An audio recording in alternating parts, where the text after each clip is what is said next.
Hey guys, Michael Watkins, Realtor here, and I feel compelled to make this video. I'm doing a deal right now with a client of mine who is a veteran, and I mean, after the negotiations we had just last night with the Realtor, I feel like I need to make this public service announcement to everyone out there who is either a seller or a buyer. It doesn't matter.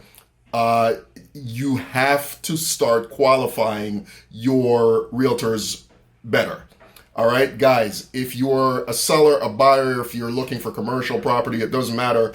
Qualify the real estate agents that you are hiring a little better. And I'm going to give you two main questions that you need to ask to make sure that you don't end up costing yourself thousands, sometimes even tens of thousands of dollars, okay? Because they're agents who are new agents, they're inexperienced agents, and it's tragic what's happening, and some of the sellers, sometimes buyers don't know because obviously they're not in the industry, right? So question number one that you absolutely must ask a real estate agent before you hire them to represent you is, how long have you been practicing real estate?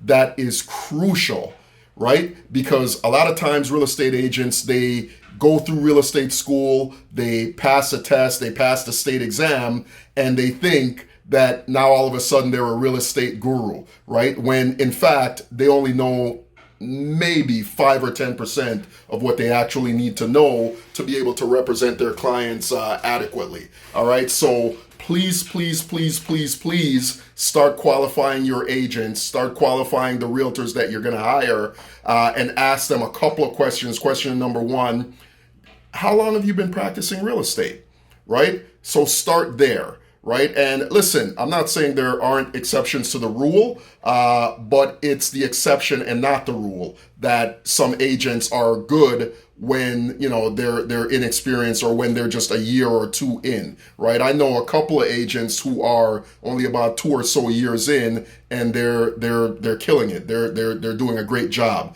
right? But like I said, that is the exception and not the rule. Most agents have to gain a wealth of experience for a few years before they're comfortable enough to represent certain types of clients and do a good job with them.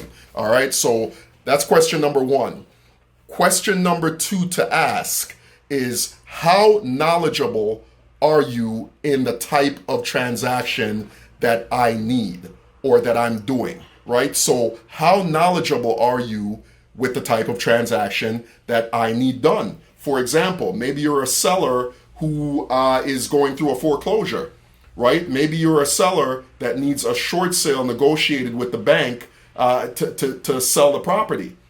Not many agents, a few, but not every agent has the knowledge necessary to do that type of transaction, right?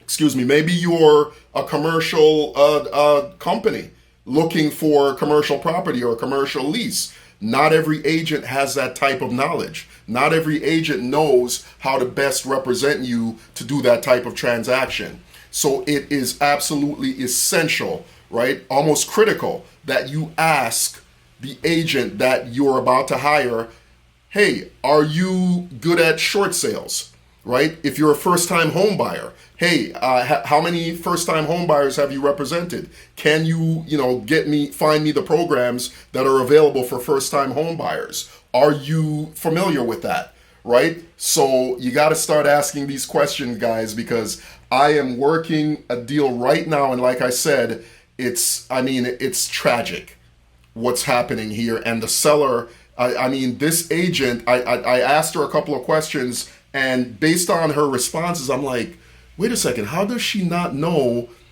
right? So I went and looked her up, and sure enough, she was licensed less than 2 months ago. And here she is negotiating by herself with no guidance a $400,000 transaction.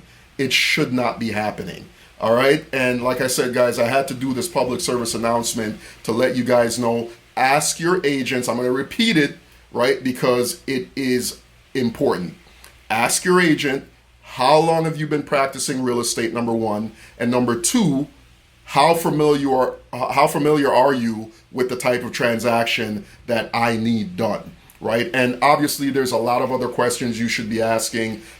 See how good of a fit you are with that agent. See how good they are at customer service. How knowledgeable they are on different general topics as it relates to real estate in your particular transaction, right? But start there, and guys, you know, be careful out there when you're hiring an agent, right? The right or the wrong real estate agent in this case can cost you tens of thousands of dollars. So thank you. If you guys ever have any questions, don't hesitate to ask, reach out, and I'll be happy to answer any questions out there. All right. Thank you. Have a good day.